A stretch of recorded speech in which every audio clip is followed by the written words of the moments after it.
Welcome to today's episode of Resiliency The Podcast. I am Jenn Quader, a global communications expert and CEO of a PR firm called The Smart Agency. I am joined by my wonderful and renowned global co-host, Dr. Kelly Culver. She is an international consultant with more than 3 decades of experience as a director, entrepreneur, strategist, executive coach, and she's our resident doctor of resilience. And today we have a really amazing group to introduce you to and 2 wonderful people for you to meet who absolutely exemplify resilience. Today's guest started a company called Speech Hens. This is a private speech and language clinic in Simcoe, Ontario, up in Canada. And their mission is to provide comprehensive speech and language services to individuals of all ages. And they're helping clients to improve their communication skills, which of course also improves their overall quality of life. Their clinic, Speech Hens, recently won the prestigious One Award from the First Ontario Credit Union, which highlights their dedication and hard work and their contribution to their local community, which is of huge importance to them. And you're going to hear more about that. And that's why they're here on Resiliency the Podcast, because communication and community are so important. These are absolute pillars of what make a quality life. So they definitely have something to share today. Please, my listeners, welcome Miss Marianne Ward and Laura Downey of Speech Hens. Yay! Thank you. Cheer, We're cheer. just thrilled to be here. I'm honored to be part of your podcast today. Yeah, this is really amazing. Yay! Well, we're ready to dive in. We think what you do is amazing. You know, I mean, we can talk all day about resilience, but you guys are in it and you're putting your hands into this, and you have a mantra and a motto that I love, and it is communicate with confidence. I think there is no better way to help people. I'm in PR. Communications is something that I live with. I can't even imagine not being able to communicate. So I want to hear more about this and what this means to you. And really, can you explain this big, audacious resiliency goal that you've made in creating Speech Hens? Yeah, well, where do I start? Just communication is everywhere, it's everything. Think of all the different ways that you communicate in a day. I think a lot of us take it for granted. You know, texting, casual conversation, phone calls, podcasts, virtual sessions, like all day, every day we're communicating. And as speech pathologists, we work with people who have difficulty with communication. So near and dear to our heart to help people become more resilient communicators. We love what we do, and our goal is to help our community communicate with confidence. Yeah, it really kind of has expanded and exploded, I guess you could say, because our goal was to really just bring a service here that didn't exist. So we started by running summer camps, and sorry, I'm sounding like a man. You're sounding like a beautiful Laura is what you're sounding like. I'm getting over a cold up here in Canada. So we started by running speech therapy summer camps, and from there we saw the need continue to grow for our services in our rural community. The closest services are 30 minutes to an hour away, so we really are rural. And that's when in 2019 we opened the first, and still to this day, the only brick and mortar private speech and language clinic in our area. And our vision was just to, yes, not only to bring a service that didn't exist, but now our goal has continued to provide services that don't exist in our area. So we are a rural hub for different kind of allied health services, including occupational therapy, psychoeducation consulting. And we want to continue bring more to this area that doesn't exist as well. And our scope of practice is so wide. So we provide services for many different types of not only communication, but lots of different areas, including, yes, speech, language, literacy services, and feeding services as well. we started working with children, but now that has expanded to working with adults. We also have partnerships in our community with our local hospital, with autism programs. So just continuing to grow and to make our community more resilient. There's so much breadth and depth in what you just said. I mean, the breadth of what you're covering is so important. I want to highlight two things as we talk first about kind of the resilience of being the first to create this in a rural community. I want to point out that you said we're the first brick and mortar clinic in this area of speech pathology. And then you said 2019, which catches my ear as a business owner, because a lot of things changed in 2020 and a lot of things have been happening since, you know? And so I wonder if, because we definitely want to get into, we want to hear a little bit about some of the families and the people that you're helping. We want to hear about these food therapies. We want to hear about this. But I wonder if just for a moment, if you could speak a little from the heart and talk to us about being kind of pioneers on this journey. And I'd say the question is really, what does it mean to you through the lens of resilience? Marianne, do you want me to go? Yeah. I don't think I've ever been told that we are pioneers in something, so that really is very honorable. I don't think of ourselves that way, but really creating a path that didn't exist in this area is something that I guess we have paved that way. We lived in bigger cities and grew up in bigger cities. We started working in bigger communities. So when we came here to start our families, we knew we wanted to do something and be something. And no offense to our partners, we didn't want to be just known for who they are. We wanted to be known for creating something in our community. So, seeing resiliency through that, I guess is... When we talk about where we came from and the struggles and obstacles that we faced growing up, and for me, crippling shyness, social anxiety, that was a huge obstacle for me. I've always had this kind of underlying sense of ambition and hope, I think, that helped me power through that. But I loved the idea of helping others. Like, I was not a confident communicator at all. I learned that over time, and just the thought of supporting other people in my community to help them communicate with confidence, because it's so important to be resilient, to communicate well, to communicate at all. And I think that has kind of helped navigate us to where we are. Like, at least that's where I know Laura has a similar story, and it's kind of how I feel resilience relates to what we do. I know that the two of you met at school at the University of Buffalo. So maybe, Jenn, to kind of pick up your point about the 2019 as a marker in the sand, just before COVID, Laura and Marianne, you both met at the University of Buffalo in speech pathology school, and there was something about you that clicked and connected. And I'm going to put a spoiler alert out here right now, be full and frank with everybody. Marianne is my glorious, magnificent sister-in-law. So I am not objective at all when I speak about them. So just to our listeners, if I tone it up, just live with it. Because I'm super proud of what they've been able to do and coming together. Sorry. Look, everybody likes a toned up Dr. Kelly, okay? Turn it up. Yeah, we'll bring in your whole family to get all that energy. So we like it. Yeah, it's just so super cool because you came together. You said, we can do better. You were both working for other organizations. Laura, you touched on it. You wanted to be known for who you are and the things that you do. You saw a gap, in the school system, and you said, we can do something different. We're going to start bricks and mortar. And then COVID came. And you both had different backgrounds. Marianne, I remember you were working with adults in a hospital. My father slipped and hit his head and needed to, recover his speech. Marianne was working with him in a hospital. She'd already met my brother Aaron by then.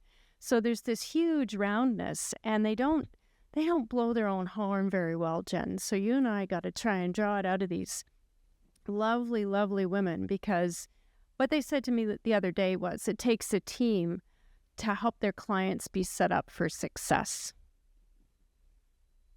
And I see that's what you're doing. But tell us a little bit about, University of Buffalo before Jenn kind of does a bit of a deeper dive into some of the stuff that you actually do. I guess for me, this is a good point for me because when we met, it was a real eye-opening experience for me. A lot of things kind of hit. I struggled all throughout school. I struggled with connecting to learning and academics, and I just always thought I was dumb, just to put it kind of bluntly. And it was just, it was something I always struggled. I was always a daydreamer type of person. I thought, why am I not? I have to study really, really hard in order to access the learning when other people seem to not have to access it as easily. Like it was always a struggle for me growing up. But I continued to push through because I knew this was my goal, was to do, like, if I could continue this learning in this path, I could be someone great. I could be a speech pathologist. So when we got to University at Buffalo, that is where we met, there was some really unique experience there where the second year students had to screen the first year students coming in to make sure that, we didn't have any speech, language, literacy, those kinds of difficulties ourselves. But in screening us, I remember the room and everything. I still remember the two individuals that had to screen me, and they had to read a passage. So it was a listening comprehension activity. They read a passage to me and I had to answer like 5 questions, and it was about a pendulum. That's all I remember because I failed at each of those questions. I could not answer the questions because my mind and my anxiety and everything was spinning, and I couldn't answer them. So they gave it to me a second time. They read through it and I had to answer those questions again, and I still didn't get them, and I bombed. And there were 2 other areas. Reading comprehension as well was another one. And so the clinical supervisor came into my room and she had a chat with me, and she talked to me about this being a difficult area for me, and if I've known that I've had this difficulty. And when she was talking to me, it was like the very first time that I connected with that, and I realized, okay, this is a difficulty that I'm having. I'm not dumb. She said, no, you just have a different way of learning, and especially if the material maybe doesn't interest you, and that's okay, but this is something we can work with, and do you want some support? And she did give me a few tips for being in a lecture, and that was very helpful, but I didn't want it to be diagnosed. I didn't want to have that. I just wanted to know, I had just finally kind of connected that this was something that I had been struggling with my whole life, and it finally made sense. So that was kind of what our experience at Buffalo, at the University at Buffalo, kind of started with, but then it just unlocked, I think, so much more for me in regards to learning. And yes, kind of goes on. When we were at Buffalo, we joked one day that we were going to start a private practice. It was just a joke. Hey, let's start a private practice together one day.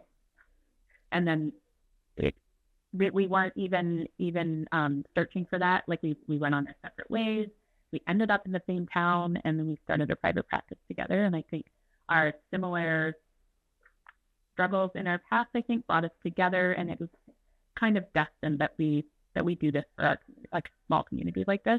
It really speaks to the power of intention. I always hear people talk about anything you say, it's entered into the energy of the universe, right? And when you speak, it happens. And so even if you're joking, hey, we should do that, you were able to bring that to fruition, which is amazing. And what I hear, I picked up, you said while you had these struggles, which my heart goes out to you because I can understand where that can lead, that lack of being able to communicate can really lead to self speech probably, and a self identity or self view that could restrict you from your most happy and thriving life. And so it's really interesting to me. And what's also interesting is the fact that the process, like you were talking about, you weren't looking for some sort of exact diagnosis. You were looking to understand yourself. And so it seems like a real process of self-discovery, which I feel like, and I've been reading a lot of Eckhart Tolle. I think that's how we pronounce his name, right, Dr. Culver? I always mess it up. I was calling him Eckhart Tolle. You did it. Thank you, Tolle. But he talks a lot about, how there's this, there's the ego, and the ego is this identity we create, but then there's the real self that's us. And I think that resilience has a lot to do with discovering that real self and who we are and acknowledging and accepting. So with that in mind, I want to turn the conversation for a moment to adults with adults with undiagnosed attention deficit disorders or other disorders that they, learning disabilities that may have helped them to communicate. How many do you think there are? What have you encountered in your private practice? Talk to us about that period of self-discovery for adults and what it means to discover that and how that relates to resilience. Yeah, the short answer is I think there is a lot of adults with undiagnosed learning disabilities of various kinds. I think we're better at identifying those. And also, when it comes to reading and writing, for example, a lot of those adults didn't go through school. The schools were not using evidence-based approaches. They were letting kids who had learning disabilities were not identified well and not supported well. And now that changed can change the whole trajectory of your life. Like if you're not a strong reader or writer. In 2012, the Supreme Court of Canada deemed that learning to read is an basic and essential human right. Just think of all the ways we use written communication in a day. All the time. I'm constantly texting, I'm reading emails, I'm reading a menu, reading road signs. We're communicating all day, and written communication is a big part of that. So if you didn't learn to read or write, that's going to have a deep impact on your life. And so in 2019, the Ontario Human Rights Commission did a deep dive into how Ontario's public education system was teaching reading and writing, and the inquiry was called the Right to Read Inquiry. It was pretty groundbreaking. It was a scathing report. It turned out that the education system was not failing students who had learning disabilities like dyslexia. And dyslexia, the prevalence is about 1 in 5. So these kids were not being well supported. The schools were not using evidence-based approaches.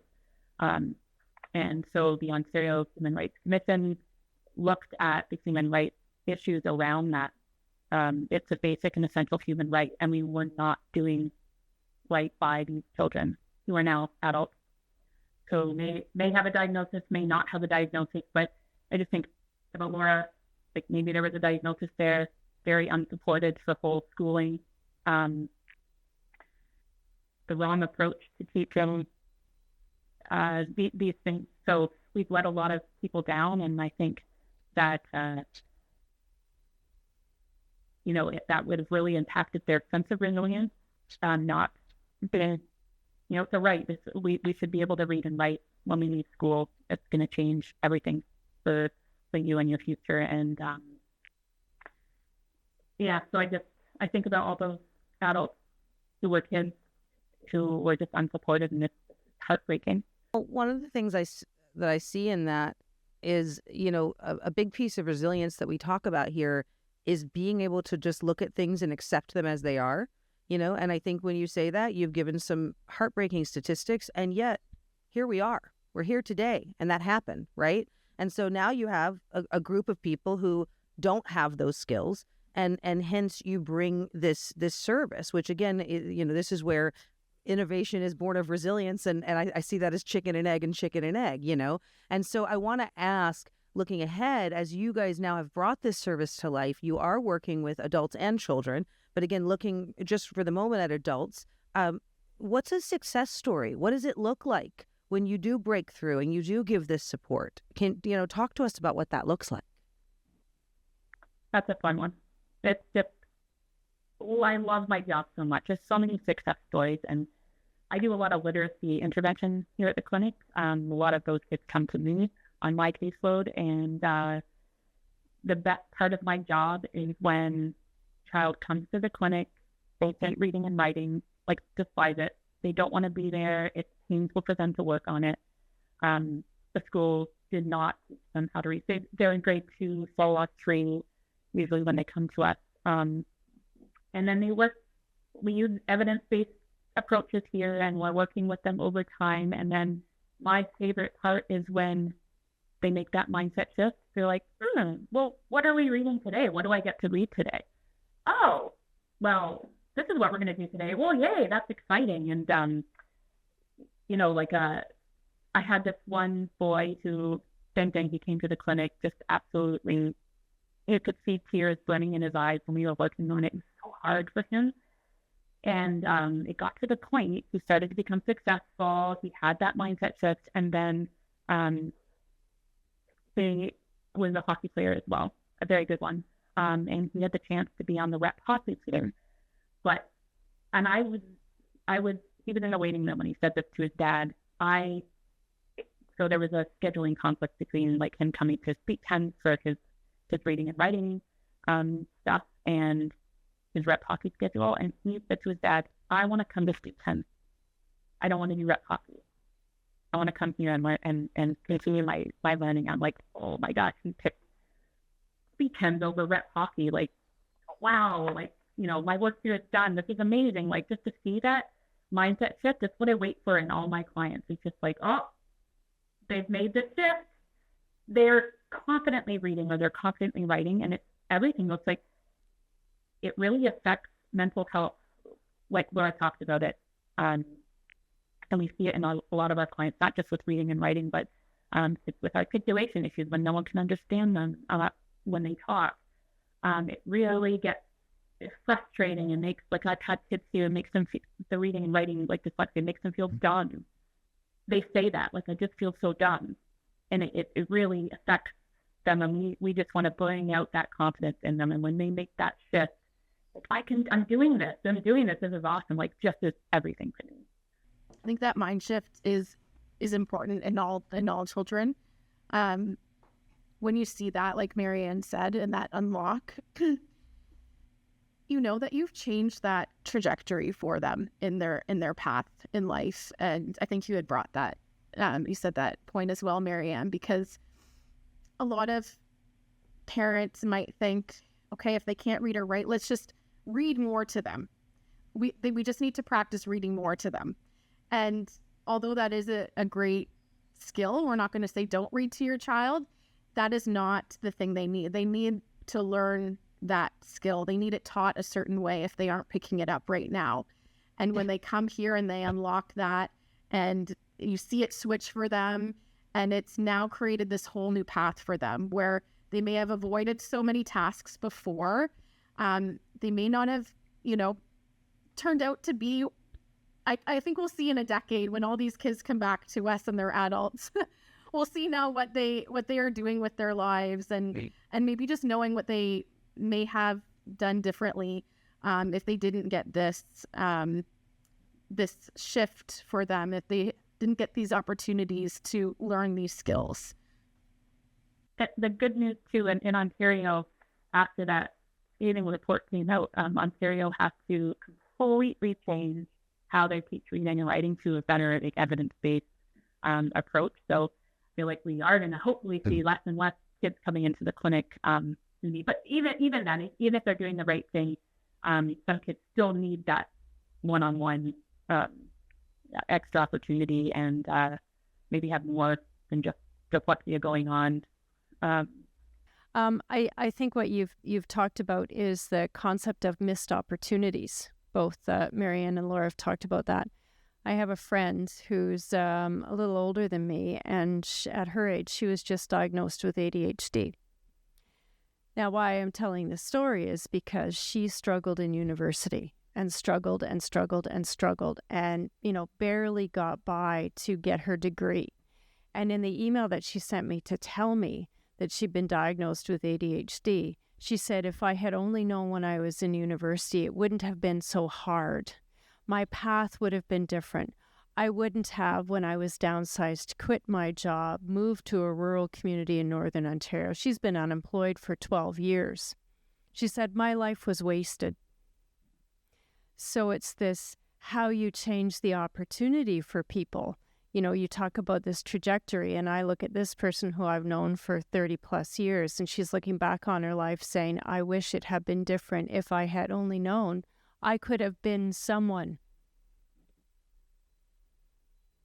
Yeah, and earlier Jenn talked about that, the inner self, like the authentic self, and just getting in touch with that self can be empowering.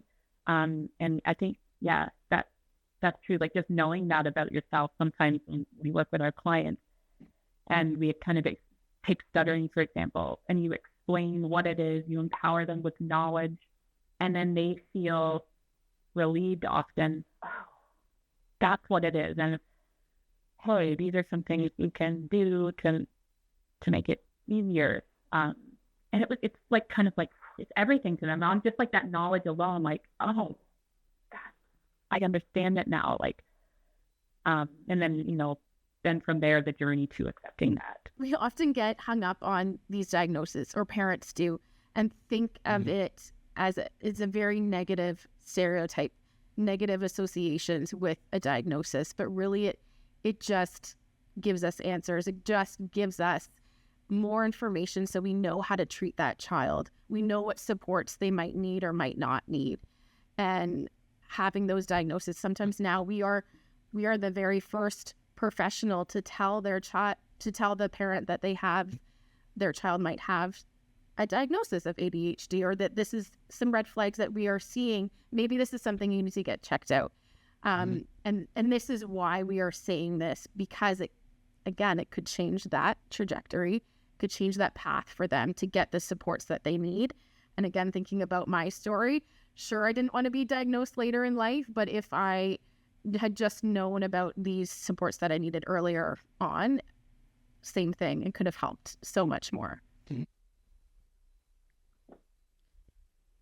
So I want to turn the conversation to community, because I think that's, when I hear this, I mean, again, it's to be honest, it's frustrating. If I, like it's irritating and frustrating, because it's like, I hate that these people have gone through. I mean, I hate, Dr. Kelly, that you have a friend that feels like she wasted her life. Like, I hate that. It makes me angry, Mm-hmm. But I also see that, like, that energy doesn't serve anything, right? It doesn't serve anything for me to just be like, oh, I hate that this happened, or but I think that what does serve us is exactly what you're doing. And I kind of want to bring it back to, in the beginning, you were both like, I don't know if we're pioneers. I mean, all we did was carve a new path where there wasn't one. And I was like, isn't that what a pioneer does? Don't they get in a wagon and go make a new road? And that's what I'm saying, is like, you've made a new road, right? And I think I want to be careful too, because I'm nobody's medical anything, okay? Aside from once being a nurse for a few years, not officially, but on the sidelines. But I want to be clear that we're not just talking about ADHD or dyslexia. We're talking about autism. We're talking about, I assume, a myriad of other, again, I'm not medical, so I don't know all the terms, but we're talking about a myriad of things that people face. And you could call them issues, which would brand them as something negative, or diagnoses, which brands them as something maybe scary. Or you could just say, okay, this is your path. And here at Speech Hens, we've created, a light that you can walk with, and it's the way to read, or the way to learn, or the way to eat. I heard you talk about food exploration. So I want to kind of get, we've talked a little in more of the esoteric of like the big trends of why this is happening, but I want to get more granular and look at like the community impact of these people who are walking in your doors and who are learning these skills like food exploration. Talk to us about that for just a few minutes, and what does success look like there, and why is that important? Tell us everything about that. It's kind of, it seems like not something that fits within our scope, but it absolutely is. So I am a pediatric feeding therapist, and it's something I wanted to explore more about when I was having difficulty with my own children. But there were also kids coming through our clinic doors that we were assessing with speech sound disorders, but they also had this picky eating profile, and I wanted to know more about it. So actually during COVID, when we could do online learning, I did a whole bunch of professional development in order to have this title now. And oh man, it's unlocked so much for us. And just to know the reasoning why children are picky or selective eaters. Many people think it's a parenting issue or a behavioral issue. The child just refuses to eat, and I'm just going to force them to sit there and eat, when really they lack the skills to eat. And it could be something to do with their sensory system or their oral motor skills. And that's where I deep dive into it. So to help, I guess, to expand the reach to many children, I teamed up with a local farmer to create a food exploration program. And this is a very hands-on experience with food. So it unlocks that sensory component to feeding. So just getting your hands dirty and getting your hands on more different types of food that you might not have wanted on your plate, but it's okay. You don't have to eat it, because we're going to explore the food in different ways. And that has been very eye-opening to see how many children can benefit from this program. And yeah, a lot of really nice success stories. I still get emails from parents saying, you wouldn't believe what Johnny touched today, because they know the end goal isn't about, well, the end goal is eating, but it's not the immediate goal. It's a long-term goal to get them to eat broccoli or eat peas. But what else can we do with it? So, yeah, and specifically, I had a boy just recently that I worked with autism, and his mom was very concerned that he was only eating chicken nuggets and French fries and maybe 2 other things, and wanted him to eat more. And every week she'd come into the program and ask, okay, what did he eat today? I said, oh, nothing, but he touched something, which was very, very big for him to be able to touch and squish something. And the one day she picked him up and said, okay, did he eat anything today? And I said, yes, he actually did. We made potato latkes that day, which are like potato pancakes. And I talked about how it smelled like a French fry. And so he gave it a lick, and then he gave it another lick, and then he gave it a bite. And next thing I know, he had gobbled 2 of these down. Oh.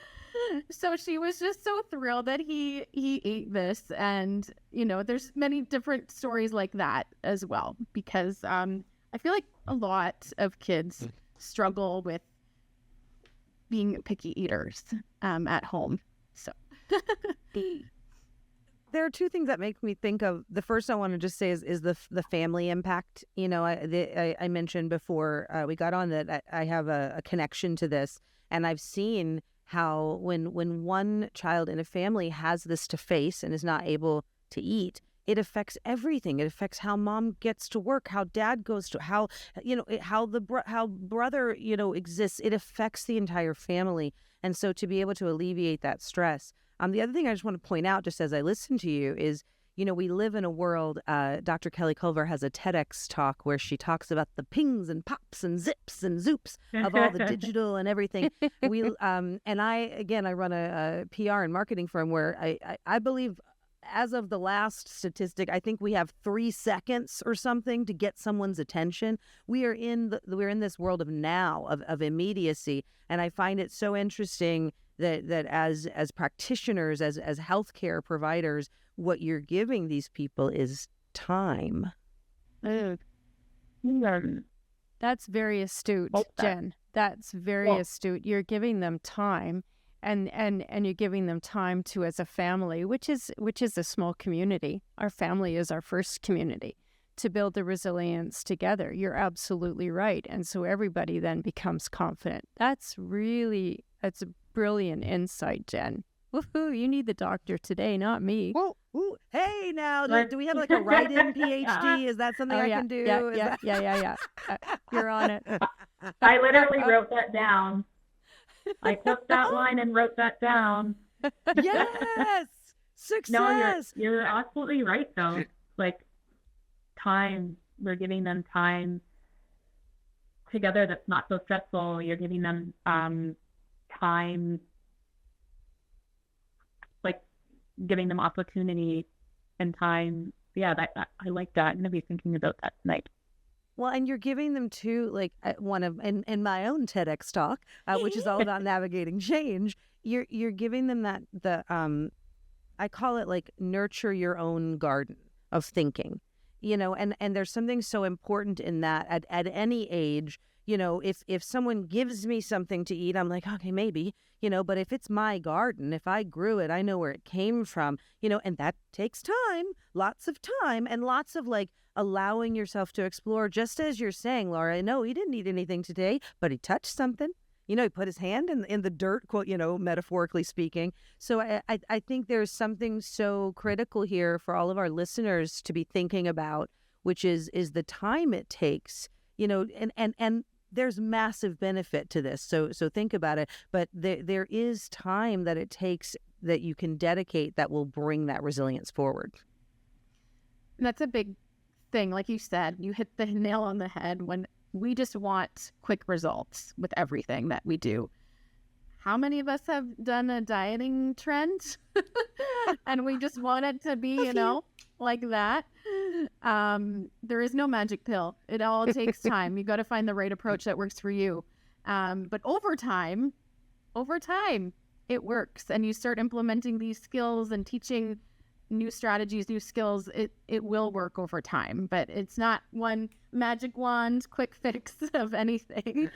And that is something that we actually explain to parents in their assessment is if we had a magic wand, we would wave it to make your child gain these skills just like that. But you hold the magic wand actually, and we are going to teach you what to do at home because you see your child every single day. And that is something that is more powerful, is that parent training piece, because you are with your child. that makes a lot of sense. You have it is, again, well, it's parent training in both cases, right? So it's the parent training the child or the parent training the child within themselves as they learn, so it makes a lot of sense to me. But it also, again, just from a resilience standpoint, it reminds me of nature. Is what I wanted to say. We've talked about this in other episodes. We've talked about resilience looking like a willow tree that stands through the storm. But more than that, it's about how nature is both fast and slow, right? Like everything that's happening, all the little cells and everything is multiplying fast.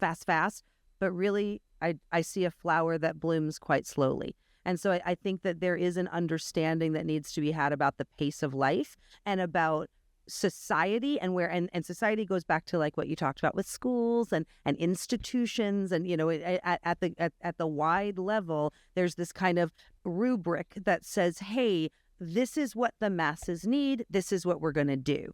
And I think that what you're doing is breaking that rubric and saying, hey, let's take the natural course of giving people what they need, and what you're seeing is resilience. So tell me how that feels to you to be delivering that kind of resilience. Feels amazing. It really does. It's such a great career. I come to work every day and I just love my job.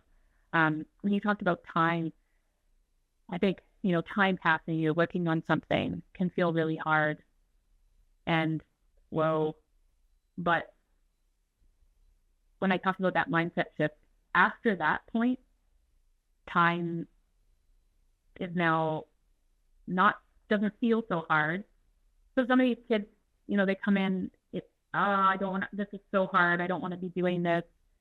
And then they make that mindset shift and you're like, hey, I love coming to Speech Hens. I still have a lot of work to do though, but it feels a lot different. And the struggle is good. And how do we get through that struggle? You keep going. But I think about growth mindset. I was reading a bit about that and just you can change someone's mindset, then it'll snowball from there, even though it's still hard. That makes sense. Agreed. Laura, what do you think? Oh gosh, I mean, it's hard to think that we're in a very well, it's a very rewarding career where we do get to have a big impact on children. I mean, we work with children, but also with adults. Like, it's not too late to switch, to develop some skills as adults as well. But I don't know. It's just, it is very rewarding. And I think about if these were some, I don't know. It's just a rewarding career all in all. And to be able to teach resiliency to children from a very young age, I mean, there's nothing more impactful than that. So, Marianne and Laura, the Speech Hens recently won the 1A Awards from First Ontario Credit Union. And these awards help small businesses who are making game-changing advancements in their community. I know that you've spent a lot of time in building up that capacity, but one of the things that struck the 1A Awards was something that you call Treats in the Streets. What's that? So this was a community event that we wanted to create in order to bring more traffic to our downtown, which is a very struggling rural community even before COVID. So we had 25 businesses join in our very first year of doing it, and 100 trick-or-treaters went door to door to these local businesses. And we've been running that event every year since. And just last year, we had over 50 businesses involved. We had the fire department involved. We had food trucks involved. And we had 1,000 children and their families come to our downtown trick-or-treating. And, oh man, it just brings tears to my eyes, because this was something we started just thinking that we wanted some of the children we work with to feel more included in a holiday. For those that can't say trick or treat or can't say Halloween, they may feel like they cannot go out on Halloween night because they're going to get made fun of, or they're going to be forced to wear a costume if they don't like wearing a costume. So we wanted to make this a very inclusive event for all of our children that we work with, and it really has done that, and it has exploded. And we are running it again in 2 weeks, and we can't wait to see what it's going to happen this time. And every year, I must say, we get fully involved and we dress up as a group. And I don't know, can I give you a hint of what we're dressing up as? Please. Oh, okay. Well, we are going to be Inside Out characters this year. Of course. We feature a different emotion, and like, ew, and might be disgust. I'm envy. Oh, Yeah. beautiful. Well, I can attest to the Treats in the Streets, because I've been to it once. Because my niece, Marianne's daughter, Charlie, she's 6. And I've gone down to Treats in the Streets, and it's just absolutely amazing to see these kids who might not normally otherwise be able to participate going absolutely insane. So congratulations on that. And I think if we keep this level of energy up, so we're into rapid fire question time. I hope you're both ready. We're going to go really fast. Okay, ready? What's your favorite movie or TV show that makes you feel resilient? Okay, for me, it's a book. But first thing comes to my mind is a book, but one that made into a movie, so I think it still qualifies. Do it. Yes. Clan of the Cave Bear by Jane Auld. Very empowering to me. This is hard. Are we both answering? Do you want us to both answer? Quick fire? Okay. Mine would be a movie, A League of Their Own, because it's like female empowerment in the sports industry. Yeah. That's the soft spot for Jen and us up. Excellent. Now, what about a song? Marianne, we won't tell you how songy and musical Marianne is, but she can play the guitar amongst other things. What's your favorite song? Okay, I'll go first this time. I like the build-up. I'm more about the music rather than the lyrics, but I love a good build-up. So any song that starts really calm and gets really exciting. makes me feel empowered. I just wanted to take on the world. Okay, we are completely opposite in our answers, but that's okay. Mine is Miss Independent by Kelly Clarkson, and there's just a reason why, because it was playing on the way to when we first got the keys for this clinic of ours, and it was just like, yes, it stuck with me ever since, and now I'm like, that, yes. Yeah. Awesome. I did not know that story. I love that story. Okay, so what's the last thing that made you laugh? Honestly, Laura, we spend our workday laughing at each other, at ourselves, like laughing till we cried. I don't know, like earlier, I think we bumped into each other a couple times in the kitchen, and we were both like getting more snacks, and we just had a good laugh, and that's us every day. But literally, it's fun, and yeah, we had a good laugh over that, making fun of each other. Same exact answer. It's always Marianne and I together laughing, and that's the environment we set here at work, is just fun. Let's laugh together. You can't take yourself too seriously, you know? In life, we gotta. Yep, that's right. So, have you put your heads together to collectively come up with what's a question you'd like to leave for a future guest? Yeah, we thought about it separately, but we kind of have similar answers. So I would say, because we are a duo, we do everything together. Even we have learned to be resilient together too. So for the future guests, who would be your go-to person to get through something with, to be resilient with? I love it. And then I would add to that, what characteristics in that person makes them your go-to person? Like, what do you take from them? What makes you feel resilient when you're around them? You're a good therapist. That's good. That's a good question. I look forward to asking that of future guests. And with that, I have a question that was left by a past guest that I'd like each of you to please answer. So the question is, and this is really great through that lens of food exploration and giving ourselves time to explore that. When you are feeling in need of resilience, what is your go-to food or beverage? Yeah, well, that makes me think comfort. And my comfort food is always chicken parmesan. Like, no matter what restaurant I go to, I need to know what their chicken parmesan is like, and if it can beat my mom's, because it's that Italian heritage for me. It's a chicken parmesan it is. Beautiful. Marianne? Glass of wine? Can I say that? Yes, of course. Delicioso. Give me a glass of wine and I'll take on the world.